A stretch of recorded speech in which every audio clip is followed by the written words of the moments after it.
পশ্চিমবঙ্গের স্পন্সর স্কুলগুলির জন্য একটি অত্যন্ত গুরুত্বপূর্ণ এবং বড় আপডেট উঠে এসেছে। রাজ্য সরকারের স্কুল শিক্ষা দপ্তরের নির্দেশে স্পন্সর স্কুলগুলির পরিচালন সমিতি বা ম্যানেজিং কমিটি অকার্যকর হয়ে যাওয়ার পর স্কুলগুলির দৈনন্দিন কাজ এবং আর্থিক লেনদেন কীভাবে চলবে তা নিয়ে একটি নতুন নির্দেশিকা প্রকাশ করা হয়েছে। চলুন বিস্তারিত জেনে নিই এই নোটিশে কী বলা হয়েছে। আপনারা স্ক্রিনে দেখতে পাচ্ছেন, এটি পূর্ব বর্ধমান জেলার বিদ্যালয় পরিদর্শক মাধ্যমিক শিক্ষা বা ডিআই অফিসের একটি অফিস অর্ডার মেমো নম্বর 814 এবং প্রকাশিত হয়েছে 15 মে 2026 তারিখে।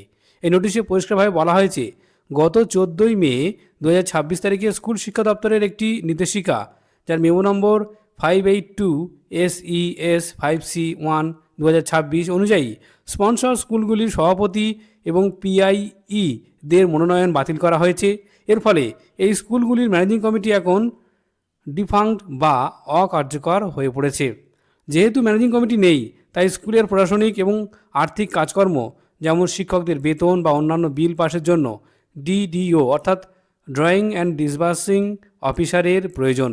তাই নির্দেশ দেওয়া হয়েছে যে সংশ্লিষ্ট স্পন্সর স্কুলগুলি যে সার্কেলের অধীনে পড়ে সেই সার্কেলের অরব বিদ্যালয় পরিদর্শক, যাকে আমরা বলি সাব ইন্সপেক্টর অফ স্কুল বা SI মহাশয়, এখন থেকে অবিলম্বে ওই স্কুলের DDO হিসাবে দায়িত্ব গ্রহণ করবেন।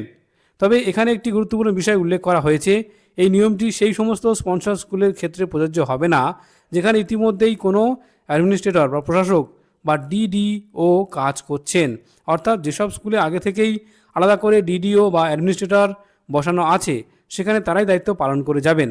এই আদেশের কপি সমস্ত সার্কেল SI এবং স্কুল প্রধান শিক্ষকদের কাছে পাঠিয়ে দেওয়া হয়েছে দায়িত্ব হস্তান্তরের প্রক্রিয়া দ্রুত সম্পন্ন করার জন্য।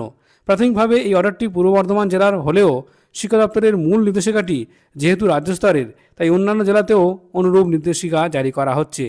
স্কুল পরিচালনা সংক্রান্ত এই সমস্ত নিয়ম সম্পর্কে আপনাদের কি মতামত তা অবশ্যই কমেন্ট করে জানান। ধন্যবাদ।